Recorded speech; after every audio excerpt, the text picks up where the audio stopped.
Je vais vous raconter le déroulement de mon rapprochement à la Rassout de Breslav.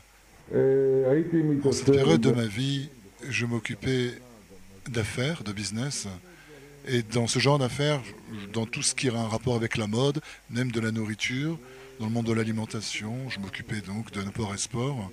Je voyageais énormément en dehors donc d'Israël. Et un jour, un de mes employés m'a dit dans un ton amusant, 2-3 mois avant la fête de Rosh Hashanah, il m'a dit viens à Ouman à Rosh Hashanah. Première réaction était de lui dire mais tu me laisses tranquille avec tes amusements, j'ai pas que ça à faire. Et 2 semaines avant Rosh Hashanah, il me répète la même chose. Et c'est là où je lui dis écoute, je suis désolé, mais tu vas me laisser tranquille avec qu'est-ce que c'est Ouman Rosh Hashanah. Je demande simplement, bon, comme c'était mon employé, je peux lui parler d'un ton un peu ami. Je lui dis que tu me laisses tranquille avec tout ça. Et quelques jours avant la fête de Rosh Hashanah, bon, c'était un événement qui s'est arrivé donc au travail. J'en parle à mon épouse. Et je lui dis, tu sais, l'employé un tel, il me dit, viens Ouman à Rosh Hashanah. Mon épouse me rétorque, Ouman, mais où? Alors je lui dis, en Ukraine, Ouman. Mon épouse me répond, en Ukraine, à Ouman, en Ukraine. Mais écoute, c'est une bonne idée. Sur un ton tout simple, la chose pour elle était très sérieuse. Elle me dit, écoute, va en vacances là-bas. Quand tu vas en Europe, tu te reposes pas très bien. Va là, peut-être là-bas, tu vas te reposer.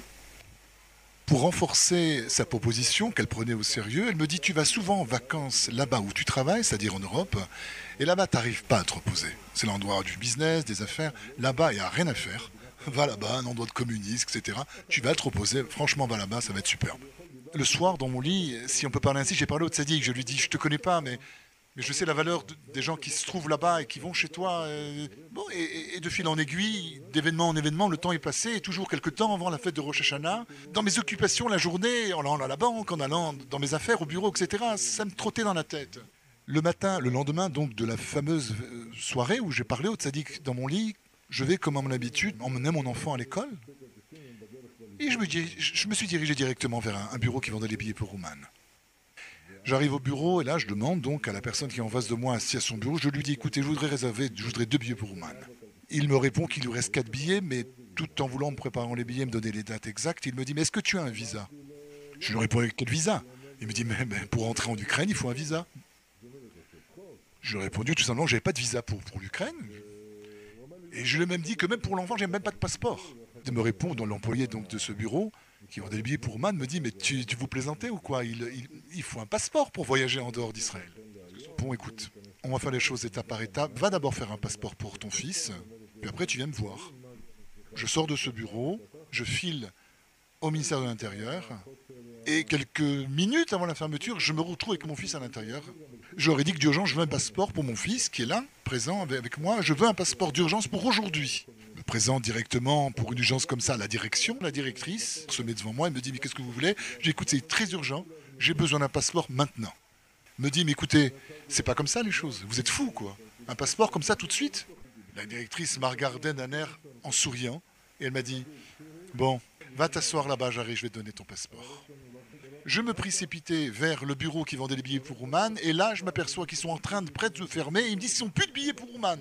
La personne qui vendait les billets, très mal à l'aise, me dit écoute, on n'a plus de billets, peut-être que tu vas à l'aéroport, tu peux peut-être en trouver, je sais pas. Je rentre à la maison avec mon fils, on fait les bagages très vite fait, et on se dirige vers l'aéroport. Nous arrivons, mon fils et moi, à l'aéroport, je me dirige vers l'endroit où je peux éventuellement acheter des billets, je demande, je veux 2 billets d'urgence pour voyager donc à Ouman, à Kiev, etc. J'étais un petit peu comme ça désemparé. Ils m'ont dit écoute, dors dans l'aéroport ou va-t'en, mais reviens demain matin à l'aube, on va voir ce qui se passe, on va voir. Je me suis dit écoute, sur un coup de tête comme ça, qu'est-ce que j'ai besoin d'eux, moi? Je suis parti me renseigner à une compagnie suisse. J'ai donc acheté 2 billets pour ce fameux voyage avec beaucoup d'escales. Et en me rendant avec mon fils pour monter dans l'avion, je rencontre tout d'un coup quelqu'un qui vient vers moi qui me dit que je me souviens, c'est donc le vendeur de billets de la société israélienne. Et il me dit sur un ton très excité, est-ce que vous avez des visas, ton fils et toi, pour ce voyage que tu vas faire? Je lui réponds, bah non. Je lui dis, mais qu'est-ce que tu me racontes? Qu'est-ce visa? De quoi tu parles? Il me dit, mais quoi? Mais donne-moi maintenant tes passeports. Ici, le consulat, il va te faire des visas sur place, à l'aéroport. Donne-moi tes passeports. J'ai passé un voyage de 3 jours, en fait, en partant dimanche, arrivé mercredi, là-bas, à Ouman. J'arrive donc, on prend un taxi à l'aéroport pour aller directement donc, d'Odessa à Ouman. On est arrivé, mais quelle catastrophe! Je ne sais pas où manger avec mon fils. Je ne sais pas où dormir. Parce qu'en général, moi, quand je voyage en Europe pour mes affaires, je n'ai aucun souci. Il y a des hôtels. Je me débrouille tout le temps pour savoir où manger ou dormir. C'est pas un souci. Pendant ces 2 jours de voyage en destination, en fin de compte, vers le Tzaddik, moi qui passe mon temps en général pour les besoins de mon travail, avec des mannequins, dans le monde de femmes en fait, puisque je m'occupe d'OFNA, ce qui veut dire en français du monde de la mode, j'ai eu comme une prise de conscience. Et j'ai décidé d'arrêter tout contact avec les femmes.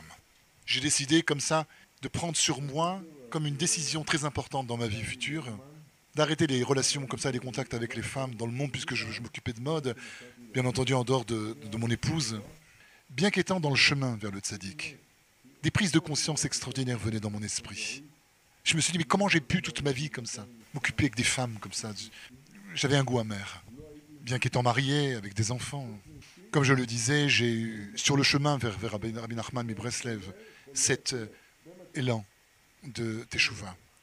J'arrive donc à 1h du matin à Ouman avec les compagnons de route. Je cherche un hôtel, tout simplement, pour me loger.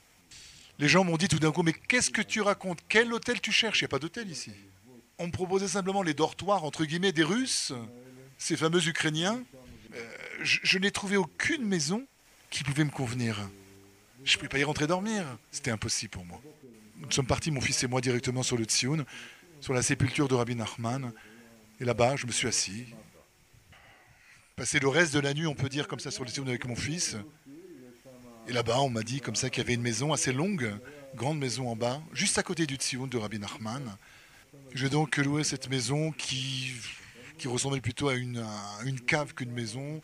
J'ai même avec mes compagnons, parce que c'est une grande maison, cassé la vitre pour avoir un peu d'air et un peu de jour qui rentre à l'intérieur. Je rappelle qu'en ce temps-là, de nombreuses années, il n'y avait pas de maison comme il y a aujourd'hui, de maison qui était, on va dire, digne du nom d'appartement ou de maison. Et là, on m'a dit, on va aller au mikvé, j'ai vu un trou. J'ai dit que c'est pas possible, c'est pas être un mikvé, ça. J'avais déjà été dans la région, moi, pas Oman, mais en Ukraine, quoi. Et puis avant Kippour de l'année précédente, j'avais été dans un mikvé. Et quand on m'a dit, voilà un mikvé, j'ai dit, c'est pas possible. J'avais comme souvenir du mikvé que j'avais été l'année dernière. J'ai passé quelques jours très difficiles psychologiquement. Je n'ai pas eu du tout de nourriture. Les seuls aliments que j'ai eus, c'est des petits biscuits avec un peu de thé. Et puis franchement, le thé, c'était... il laissait à désirer. Shabbat est arrivé et je me suis dit sincèrement, mais qu'est-ce que tu fais ici? Tout ceci, c'est du point de vue matériel. Mais au niveau de ma conscience, au niveau de mon âme, j'ai eu quelque chose d'extraordinaire. Je tiens quand même à souligner, c'est très important pour ce témoignage, que depuis ce jour, j'ai reçu la bracha, la bénédiction de Dieu. J'ai des enfants aujourd'hui, mais je peux dire et certifier ici que depuis le jour où j'étais chez le tzaddik, je n'ai jamais eu une relation en dehors de ma femme avec une autre femme inconnue. Je pense que Dieu m'a fait un miracle grâce au tzaddik. J'étais comme une personne, si on peut parler ainsi, comme par exemple un malade qui était très, très, très, très malade. C'était ma situation avant d'aller chez Rabbi Nachman.